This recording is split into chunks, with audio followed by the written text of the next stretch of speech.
Saw a shirt the other day says, "Don't California my Texas." Man, is that? I may go into business selling that. That's pretty good. Okay. We ready? Started. Yeah. Are you going to introduce? Can I do that? Oh, I mean, you actually need no introduction. But I did want to welcome everybody and say thank you for being here. It's nice to see faces and to meet some people that have been on repeatedly that I've never ever met. So today's episode, remind me again. Right. So without further ado, Ken Hessels, mayor, former mayor, author, historian, official, pastor, all around great. Thank you for that. This is 1850 to 1854 in Bastrop County. And as Kay said, I think it was kind of a golden era because there was a real can-do and will-do attitude after we had suffered, or the town and area had suffered from losing the capital and it going to Austin. During this period, immigration increased greatly, and it spurred on an expansion of total acreage and cultivation in the county, further development of the livestock industry, an enlarged town of Bastrop, the development of several rural communities, and an expanded county road system. So I'm going to show you a map that I think you've seen before. Oh, I have to do it myself, yeah? Yes. This is a composite map that we made up of Bastrop and about the county in about 1854. There were in the Allen Creek area. Here it is. In the Allen Creek area, there was a post office. In Cedar Creek, there was a post office. There was a post office in Bastrop. And another one at Cunningham's out here. Where's the river? Down. Where's the river? There's the river down here. Oh, this is back. We should know. Anyway, it's Cunningham's store. He had a post office, and there was another one at Young Settlement up near present Elgin. The name Jenkins Prairie finally gave way. I don't have it on here, but Jenkins Prairie finally, oh, here it is. God, I've got to get this map turned around. Jenkins Prairie finally gave way to the name Hills Prairie. First reference I ever found to it is known as Hills Prairie was 1853.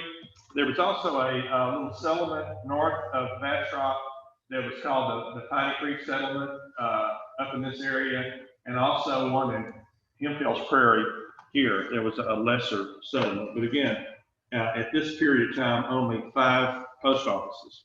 Growth of the number of farms and crops produced was extraordinary. Also, livestock production, horses, and there was 1,900 horses in Bastrop County listed in 1850, went up to over 3,000 the next year. Cattle production went from 18,000 to 25,000.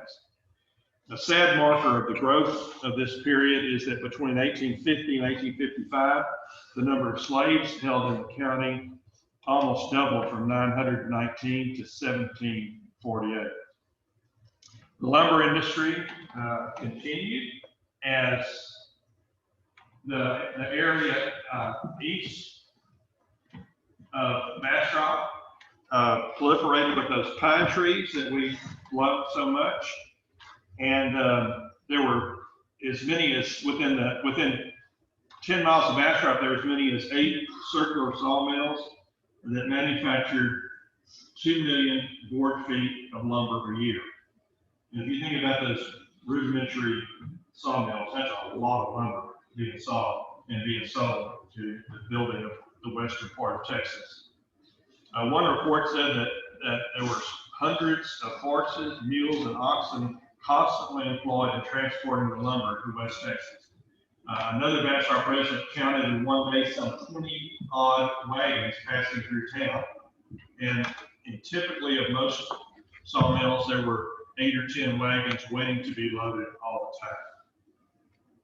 At another time, and the resident witnessed 18 government wagons that were being loaded for use on the Rio Grande. That's a long way there, a long way to haul lumber, but that's how valuable it was.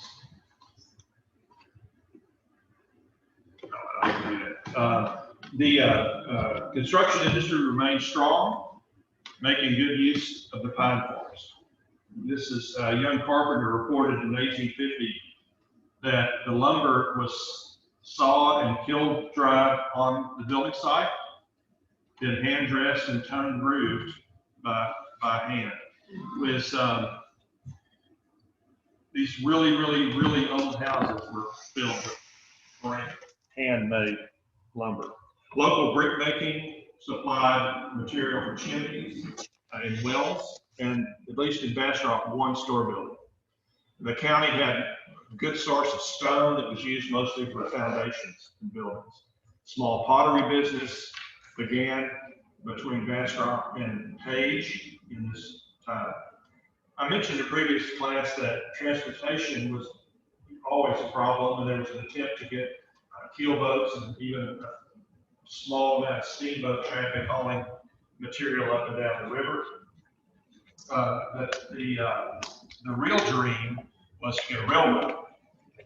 Many people in Bastrop County joined with others trying to provide a rail line that would come to the upper Colorado, but that dream waited another 20 years.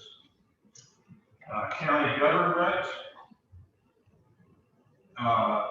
again, continued to improve roads. I will show you all who are here that there was a road that went from the pit up area that went up to towards Washington Brazos.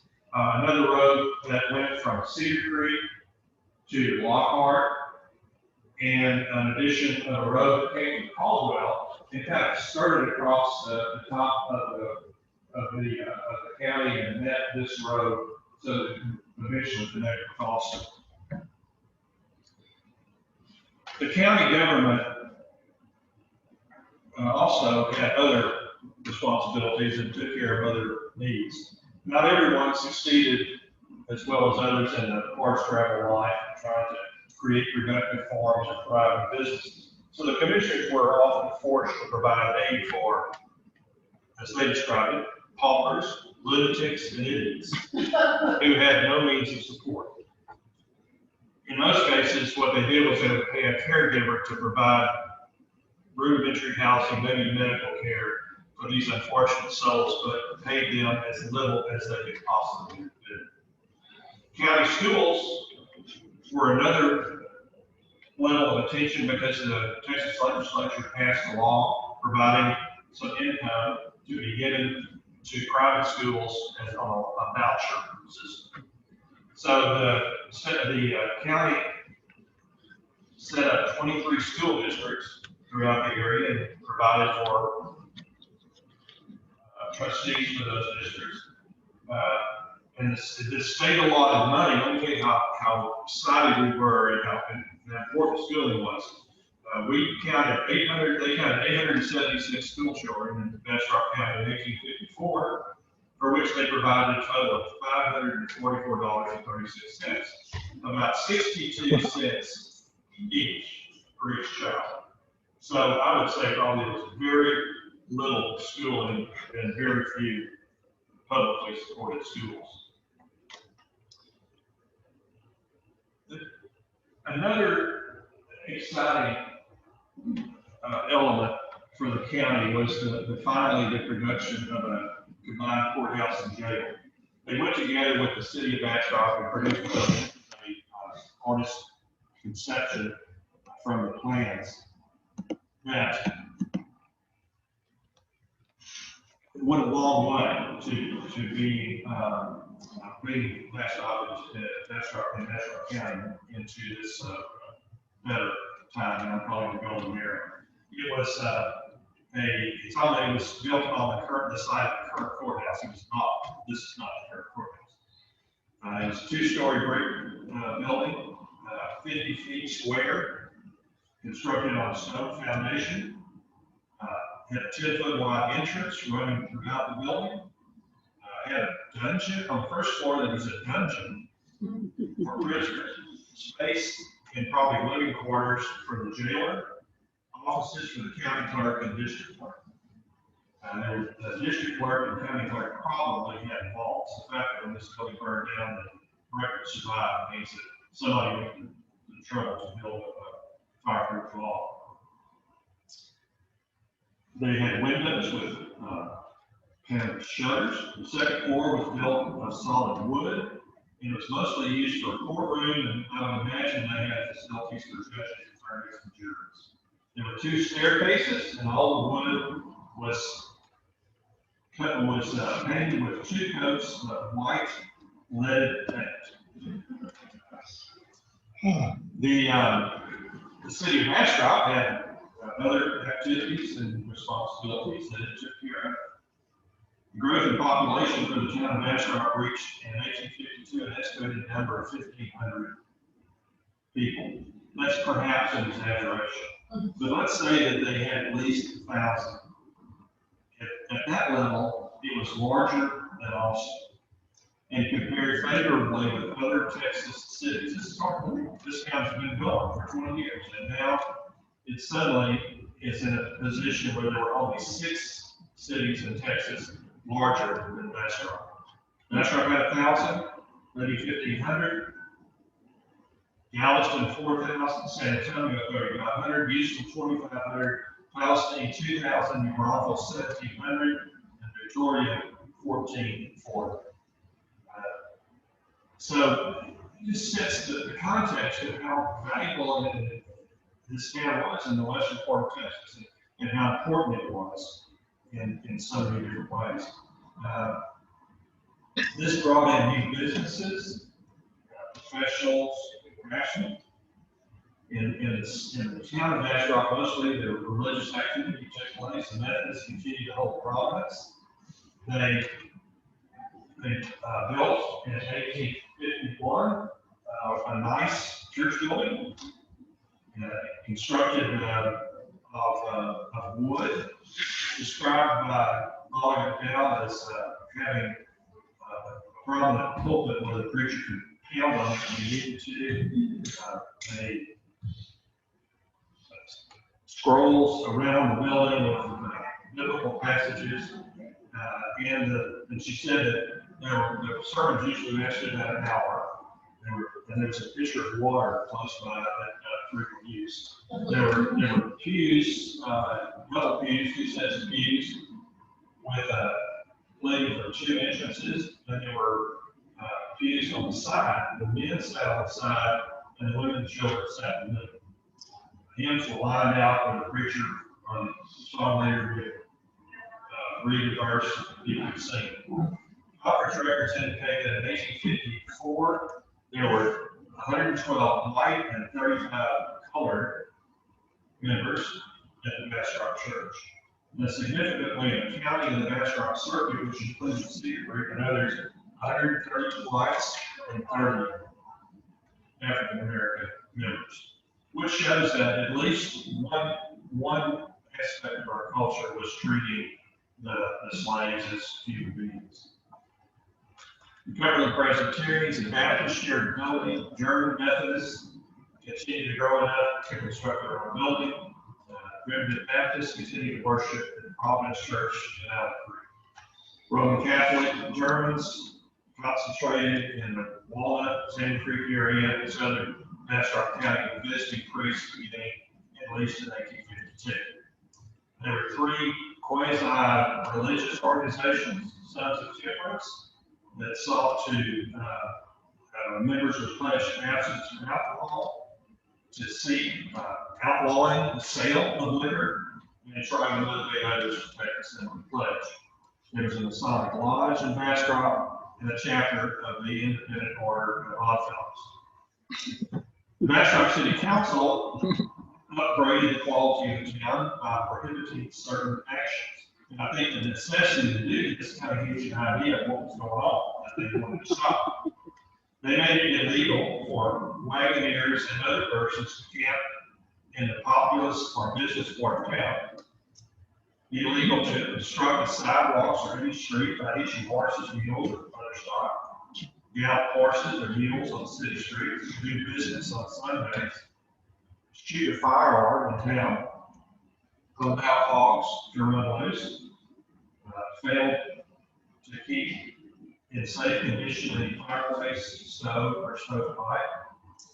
It was illegal to go to the river naked in the daytime. It was illegal to make private use of any land at the river bottom from the base of the bluff up to the river bank, including all the springs on the bluff bank. Those that know Bastrop, the river Fisherman's Park is the kind of area that would include.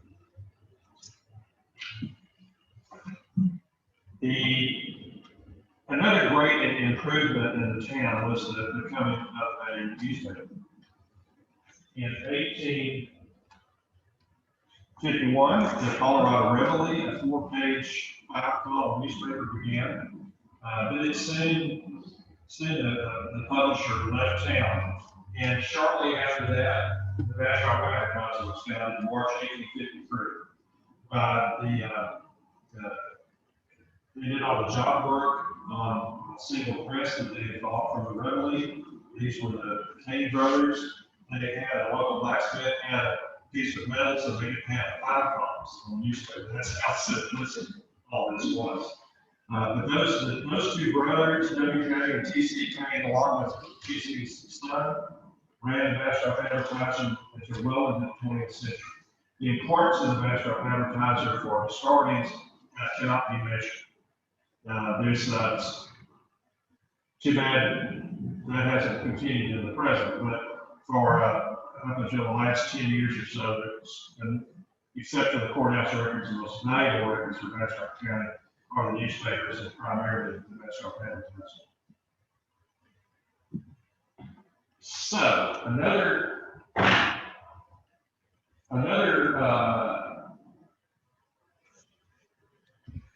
see, I can't load it up anymore, but another interesting aspect of this period is that the first subdivision of Bastrop began in 1850. The land, the long road that's, this is just a short piece, but the road to the farthest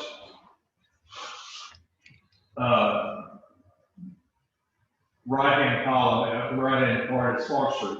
And so there's town blocks over here people mostly live in. Most of the farm blocks were like this one up at the top of the page. They were just open land.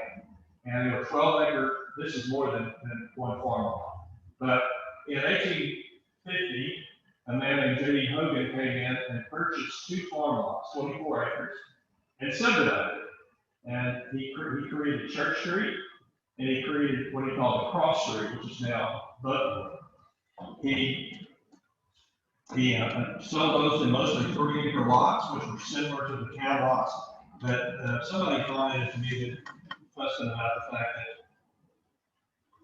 a big lot somehow turned into, somebody selling it off and somebody building a house there, it would get crowded. Well, this statement, since 1850, at least we can subdivide everything in this town, and I'm sure that's true in all the other towns in the county, that's just the way it works. And so it started at least in 1850. Hogan sold several of these lots to people like J.C. Higgins and J.R. Nichols, who was the blacksmith who worked on the Advertiser. And here also was built the Methodist Church. You can't see it very well, but it is right here. It faced north. You may wonder why. I'll tell you in a second. Eventually, it got turned around, facing that way. But at this point, it faced north. The Methodists spearheaded the most significant institution in Bastrop County, except for Camp Swift, when they created the Bastrop Educational Association. I got the help of many people in Bastrop to buy in and help build an academy. And this is not a photograph of the academy.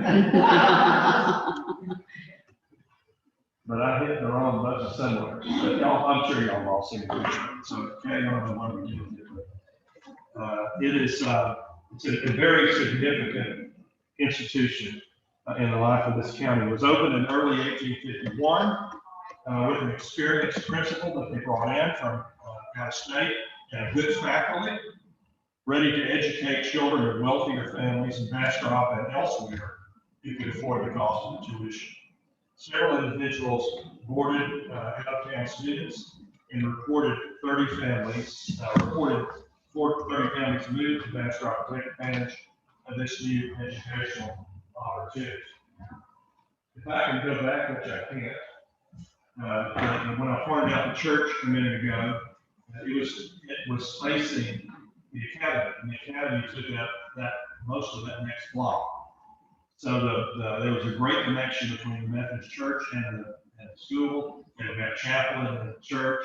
The bell on the cupola of the academy rang for the church and for the school. And it was the building is very prominent, equal in prominence at least to the courthouse and jail. It was built in Bastrop County. It had 2 stories with galleries running the length of the south side. Cupola for a bell I just mentioned. It was well furnished, ventilated, had an attached laboratory furnished with a complete set of chemicals and philosophical instruments. large auditoriums on each floor. The boys were educated downstairs, the girls upstairs. I think the girls do the work. Yeah, that's typical. A platform served as a stage. They had a music room, a library, and a recitation room. The impact of this institution on Bastrop, as I said, is not to be overemphasized. I don't think you can do that in this period of time. It was well known across the state. People came from lots of places to get there. It continued until 1857, where segued into something else for another day. But the impact on Bastrop, it led, I think, to an improvement in all of life, economically, socially, culturally, and even politically, because of its presence. So I've run through, I don't know how many of these things we've done. We've been doing this since September or something. And I'll talk about a lot of activity in what was really just a little over a 20-year period. We've gone from 1832, more or less, if you discount this before there's anybody living here, to now 1854, 1855. So 20, 22, 23 years. A lot of activity. The next 20 years would see a great deal of divisiveness, a war, a readjustment in social and economic life that would threaten the progress of such movement. So as I say, this period is a kind of golden age. It was a lot of activity, a lot of improvement, a lot going on, a lot of fun. And the next 5 years were filled with excitement about a coming war and what was going to happen to the south in those days. So that's it for this. Can we take some questions? Can we take some questions? Yeah, I can take questions. Do we have questions? So there's one here. It says, what is the history of Cottletown Road with Cottle and? Well, Cottletown Road was there's some cottles living out there, and they created a little settlement. And what's a cottle? Cottle is the Lycocassilus. Oh, okay. Oh, okay. It was the name of one of the early families. Oh, okay. Settled down on the river around Allen Creek with a number of other families, and some of them moved up inland, is that right, or away from the river. And it's, I think what's left out there is a cemetery. Oh, okay. So I have now told you everything about that, and probably more. Yeah. What about the hospital? When was the first hospital and where was it? Well, the first hospital in Bastrop was I want to say 20s, but it might have been a little bit before that. Okay. What about Elmer? Women hospitals in the 30s. 38, women hospitals. And I don't know about Smithfield, but that means hospitals were, I don't know how, in rural areas, I don't think they were very, the doctors would operate in their offices. Most of their practice was were house calls. And the babies were delivered on kitchen time. Yeah. Yeah, doing work on kitchen tables. Anything else? I don't have anything else. I want to say we're going to take, did I say we're going to take a break for the rest of the summer, kind of regroup? I would love to hear from you all, what you think about what we've been doing here. I think that the narrative is a little harder to show going forward. There's a lot of episodic things. I have not talked about slaves. I can say more about the academy, the activity of soldiers in the Civil War, in the county, they're kind of, it's hard, it was hard for me to find a real clear narrative after the point that we were talking about today. So one of the possibilities we could do, we talked about, uniquely Bastrop plus, meaning we would do maybe not chronological activity, but talking about a variety of things. I might do that, with this. I still hope we can do the uniquely Bastrop plus, but I might kind of keep the narrative going the best I can, but really focus each session on a single activity or a single event. Mhm. So, That's you know, all. say I don't think I did. my clock quits on it, I'm hungry all the time. Oh. We are at 12:28. Only if I can tell a story for a minute and a half, I can't think. Ken without a story? I think my email was there somewhere. It's not up there. We didn't. Anyway, I'd be welcome calls or emails or whatever thoughts that you have about this process. I love talking about it. I can either talk about it or not. I can also be quiet. We mentioned the temporary district in eastern part of the county. That's something I know very little about. Do you have historical information about the? Not a whole lot more what we said. I know with the National Family Historical Society, our sponsor here, is looking into adding to the display, but it's and their knowledge, but there's not.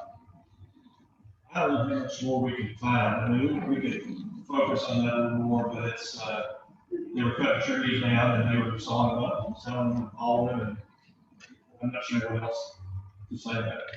Was it as sophisticated as Humboldt Eastland? Well, it's certainly the relevant thing. I'm sure these East Texas trees are the ones that we're going to solve. Thank y'all for coming, especially for coming from far away. It's all you California people out there come visit us sometime. One last comment. Paul Poppy just said thank you, and he looks forward to those that are coming up. Future Well, good. presentations. If Paul Poppy wants it, then he must have it. Yes. He is.